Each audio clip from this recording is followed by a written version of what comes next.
posėdį. Šiandien darbotvarkėje 8 klausimai, tai ir startuojam. Kadangi Artūras vedėjas jau seniai laukia mūsų, tai tada ir pradedam. Pirmas mūsų darbotvarkės klausimas dėl Kauno rajono savivaldybės turto perdavimo Kauno rajono Raudondvario lopšelių darželių vyturėlis valdyti, naudoti ir disponuoti juo patikėjimo teise. Prašom, vedėjau. Sveiki dar kartą. Šis sprendimo projektas parengtas užbaigus įgyvendinti projektą investicijų ir sukurta projekto metu turtą, būtent inžinerinius statinius bei esminio pagerinimo darbus, piniginė išraiška, reikalinga perduoti, valdyti, naudoti ir disponuoti šiuo turtu patikėjimo teise Raudondvario lopšelių darželių vyturėlis. Taip pat perdodama ir projekto metu įsigytas ilgalaikis ir trumpalaikis turtas, kurie įvardinti pirmame ir antrame priede. Tai būtent didžioji dalis tai yra baldai, reikalingi darželio funkcijoms vykdyti. Prašom pritarti sprendimo projektui. Gerai, ačiū. Kolegos, ar turite klausimų? Pasisakymų, turbūt techninis klausimas, tai aš ir siūlau čia greitai pritart bendru sutarimu.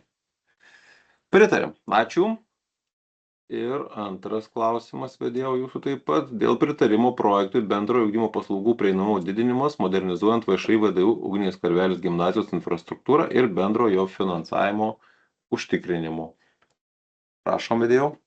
Taip, šis sprendimo projektas parengtas matant galimybę pritraukti europinių lėšų į Ugnės Karvelio gimnazijos rekonstrukcijos projektą vieną dalį, kadangi savivaldybei yra numatytas finansavimas regioninės pažangos priemonės rėmuose, tai galima, jeigu savivaldybės taryba pritartų šiam projektui Ugnės Karvelio gimnazijos, tai būtų galima įtraukti šį projektą į tvarios Kauno miesto plėtros 24-29 metų strategiją, teikti projekto gyvendinimo paraišką ir gauti finansavimą 2,36 milijono eurų dydžio tokį finansavimą įgyvendinti,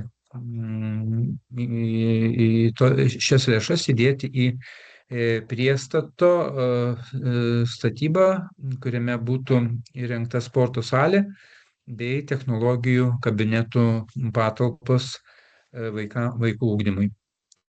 Prašom pritarti sprendimo projektui. Gerai, ačiū. Šiandien vedėjas kolegija už tą klausimą irgi pristatė. Ar turite klausimų? Daug pasisakymų. Tikrai siūlau pritarti. Tai galimybė iš tikrųjų turbūt padaryti tuos darbus, kurie tikrai būtini, tik tai sutaupant kažkiek savivaldybės biudžeto lėšų. Tai tikrai tokiems sprendimams reikia pritarti. Tai siūlau pritarti bendru sutarimu. Ačiū, pritarta. Ačiū, vedėjau. Ir matau, kad jau vedėja Jolanta Jankauskienė pasiruošusi. Tai trečias klausimas dėl sutikimo reorganizuoti biudžetinę įstaigą Kauno rajono Vandžiogalos gimnaziją. Prašom, vedėja. Kauno rajono savivaldybės bendrojo ugdymo mokyklų tinklo pertvarkos 2026-2030 metų plane numatyta iki 2026 metų rugpjūčio 31 dienos reorganizuoti Kauno rajono Vandžiogalos gimnaziją, prijungiant ją prie Kauno rajono Babtų gimnazijos. Vandžiogalos gimnazijoje dėl mažėjančių mokinių skaičius nėra galimybės įgyvendinti vidurinių ugdymo programos. Taip pat yra rizika, kad bus nesuformuojamos pilni pradinių ir pagrindinių ugdymų klasių komplektai. Todėl prašome sutikimo reorganizuoti biudžetinę įstaigą Kauno rajono Vandžiogalos gimnaziją. Ačiū. Kolegos, ar turite klausimų?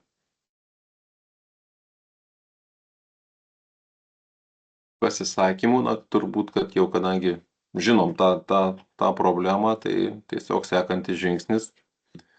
Ir manau, kad reiktų palaikyti, tai aš tai siūlau pritart bendru sutarimu. Pritarta, ačiū. Ketvirtas klausimas. Dėl Kauno rajono savivaldybės 2025 m. gruodžio 18 dienos sprendimo numeris TS 513 dėl Kauno rajono Ežerėlio kultūros centro teikiamų mokamų paslaugų Zapyškio Švento Jono Krikštytojo bažnyčioje įkainių patvirtinimo pakeitimo. Prašom, vedėja. Savivaldybės administracija 2026 m. balandžio 8 d. gavo pagalbos onkologiniams ligoninėms asociacijos raštą, kuriame prašoma apsvarstyti galimybę Polo kortelės turėtojams nemokamai arba su nuolaida lankytis Kauno rajonų savivaldybei pavaldžiuose įstaigose. Atsižvelgiant į tai, teikiamas sprendimo projektas, kuriame numatyta asmenims turintiems Polo kortelę taikyti 50% nuolaidą už teikiamos kultūrinės paslaugos bažnyčioje. Prašyčiau pritarti tarybos sprendimo projektui. Tai ačiū. Kolegos, ar turite klausimų? Pasisakymų. Čia dabar visa eilė bus Taip, tokių taip. sprendimų ir būtent dėl Polo kortelės. Aš tik tai noriu klausimą, reiškia, mūsų Kauno rajono programėlė ir Pola iš principo duoda tą pačią nuolaidą. Taip, kai kuriuose renginiuose. Čia didesnis dalis yra taikoma edukacijoms, jeigu atėjus į muziejų, į šitą bažnyčią ir kultūriniams renginiams. Jeigu taip pagal programėlį yra teikiama, taip pat bus nurodyta panašios tos nuolaidos. Supratau. Gerai, kolegos, tada siūlau pritart bendru sutarimu. Čia irgi girdėjom tą iniciatyvą ir anksčiau. Gerai, ačiū tada. Tai dabar taip, labai panašus ir 5 mūsų klausimas, tik tai su kita įstaiga dėl Kauno rajono savivaldybės 2025 m. gruodžio 18 dienos sprendimo numeris TS 514 dėl Kauno rajono muziejaus mokamų paslaugų įkainių patvirtinimo pakeitimo.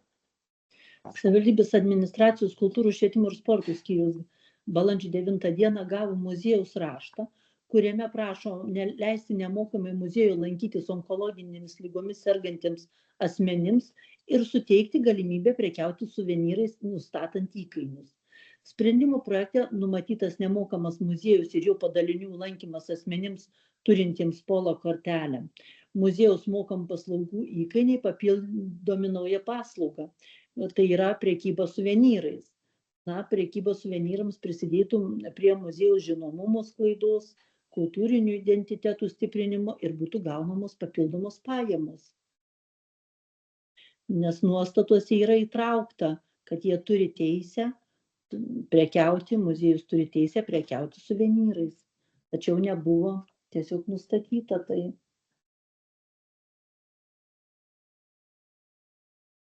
Kolegos, turite klausimų? Pasisakymų, bet aš biškį dar noriu dabar pasiklausti, kas prekiauja suvenyrais? Muziejus? Taip. Polo kortelė, kaip suprantu, kaip ir Kauno rajono kortelė yra nemokamai, ar ne? 50%? Ne, nemokamai. Muziejuje galėtų lankytis nemokamai. O su kortelė, o su mūsų Kauno rajono kortelė 50% nuolaida? Atitinkamiems asmenims čia irgi yra nustatyti asmenys, bet Polo kortelės turėtojams būtų suteikiama nemokamai lankytis muziejuje galimybė. Žiūrėkit, to vedėjo, jums atrodo čia logiška? Kadangi kreipimasi pagalbos onkologiniams ligoniams asociacijos rašte buvo svarstoma tokia galimybė arba nemokamai, arba su nuolaida tiesiog mūsų kur pavaldžiuose įstaigose, kad galėtų būti pritaikoma lankytis. Ir kiekviena įstaiga tiesiog apsisprendė, išsianalizavo savo galimybės. Ir iš tiesų, jeigu yra galimybė įleisti nemokamai apsilankyti, tai mes tikrai siūlytumėm pritarti nemokamai lankytis muziejuje Polo kortelės turėtojams ir kurie serga onkologinėmis ligomis. Tai aš tai viską, šiaip principė, kaip ir suprantu, tik aš vis galvojau, kad kažkaip neperšaukti mūsų tos Kauno rajono, programėlės, nes kažkaip Zapyškyje atrodo identiškai tas išlaikyta. Gerai, paaiškinau, supratau, čia galbūt tikrai Zapyškio įstaigos. bažnyčioje daugiau vyksta edukacijų. Edukacijoms reikia įsigyti įvairių priemonių. O muziejuje tai yra lankymas muziejaus jų eksponatų. Dėl to sutiko muziejus, kad tai juos aplankytų nemokamai. Tai biudžetą reikės muziejų mažinti turbūt, čia juokauju, jeigu jie taip gerai gyvena. Na, kad tik neateitų daug tų polo kortelės turėti. Tai būtų... Ne, tegul tik ateina tie žmonės, aš tai nieko Na, kad prieš, nebūtų gerai. tokių Tegul tik žmonių. lanko tą mūsų muziejų, super. Gerai, kolegos, juokas juokais, siūlo pritart bendru sutarimu. Pritarta ar nemačiau? Pritarėm. Ačiū.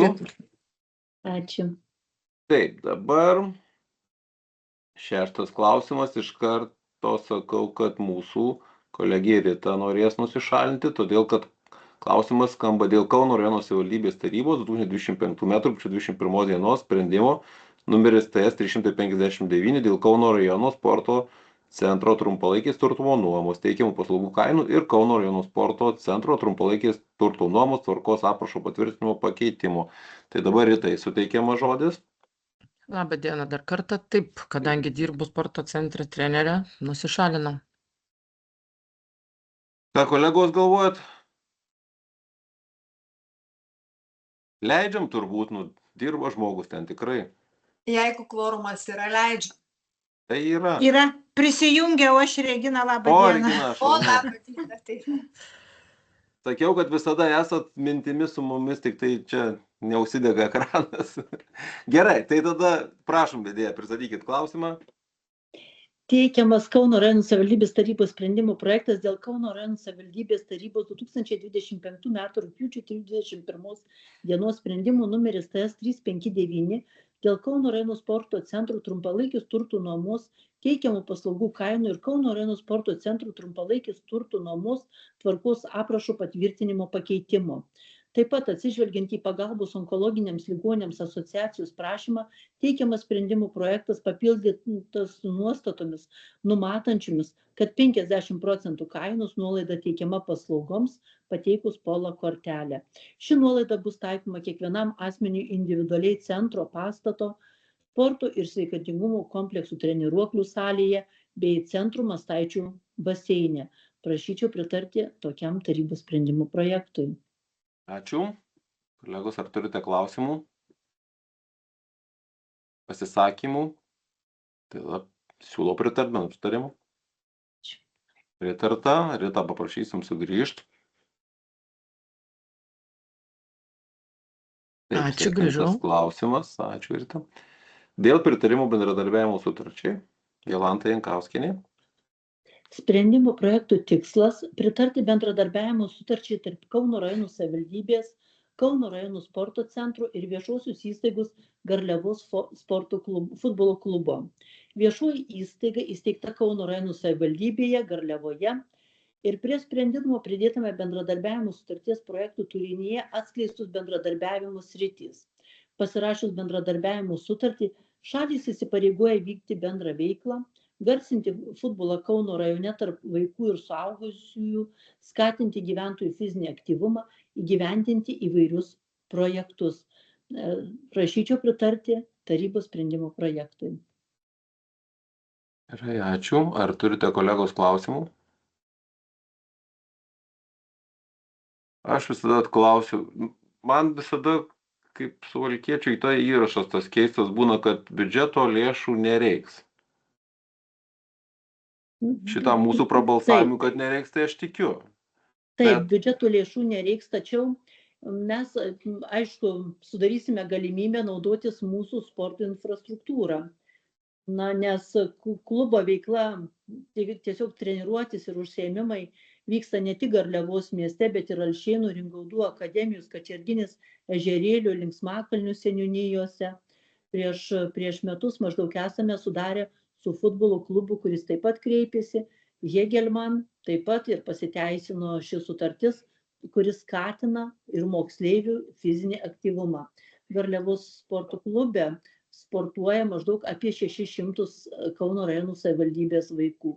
Na, kaip tikrai pritartų tikriausiai gerbiami du tarybos nariai, tai sportininkai, gerbiamas Jonas Mikolaitis ir Rita Urnikienė, kad iš tiesų reikia skatinti fizinį aktyvumą mokinių ir, žinoma, ir suaugusiųjų. Tai irgi svarbu. Aš su visko sutinku, bet, sakau, aš tai kažkaip būčiau linkęs prognozuoti, kiek tų lėšų reikės, nes kai tik tai darom nuolaidas ir kada eikvojasi mūsų infrastruktūra, aš abiem rankom, kad iš tikrųjų leisti ypatingai mūsų rajono vaikam ir kad tas užimtumas, tai ir socialinis tas bendravimas, ir įtrauktis, ir komunikacija, viskas ok, bet vis tiek tai kainuoja pinigus. Mes dabar kažkaip, taip labai įdomiai pasisakom, kad mūsų mokesčių mokėtojų pinigai tarsi ne pinigai. Jie tikrai yra pinigai ir kiek mes tas bazes, kaip sakyt, nunaudosim, tai tiek reikės savivaldybės lėšų jas paremontuoti, parenovuoti, atkurti jų kokybę, kad tie patys mūsų vaikai toliau galėtų tenai treniruotis. Tai aš galvoju, kad čia tos prognozės tokias reikėtų turbūt taikyti, kad neatrodytų, kad niekas nieko nekainuoja. Tikrai rajonas labai daug deda pinigų į švietimo, į ugdymo įstaigas, į sporto infrastruktūrą. Ir aš galvoju, kad nereikia turbūt ir to net ir neigti, kad visi šitie dalykai kainuoja. Tai principė turbūt vis tiek siūlysiu pritart bendrojo sutarimu. Tik su skaičiukais kitą kartą. Ačiū. Ar pritarim? Ačiū. Pritarim. Ačiū. Gerai, ačiū vedėjam. Ačiū labai. Taip, ir 8 klausimas yra Mindaugo, kuris jau matau langelį yra. Dėl gatvių pavadinimo suteikimo Babtų, Garliavos apylinkių, Užliedžių ir Vilkijos apylinkių seniūnijose. Prašom, vedėjau. Taip, tai siūloma pritarti gatvių pavadinimų suteikimui pagal pateiktą sąrašą. Gatvėvardžiai visi yra apsvarstyti pavadinimų sumanimo, atminimų, įamžinimo Kauno rajone komisijoje ir konstatuota, kad jie yra teiktini. Tai kažkaip labai neįsiplėsiu, prašyčiau pritarti sprendimo projektui. Gerai, ačiū. Ar turit kolegos kokių nors klausimų, pastebėjimų? Nematau. Tada siūlau pritart bendru sutarimu. Pritarta. Ačiū, vedėjau. Ačiū. Ačiū, kolegos. Taip kaip visos pamokos net neišdirbom. Tai tie mūsų klausimai tokie trumpi ir iš tikrųjų daugiau galbūt techninio pobūdžio. Tai tada nesušalkit ir ką pasimatom ketvirtadienį tada. Galbūt jau biškį šilčiau bus. Viso gero. Nuo kitos savaitės šiluma. Taip. Viso gero. Nes šiandien dar jaučiasi, kad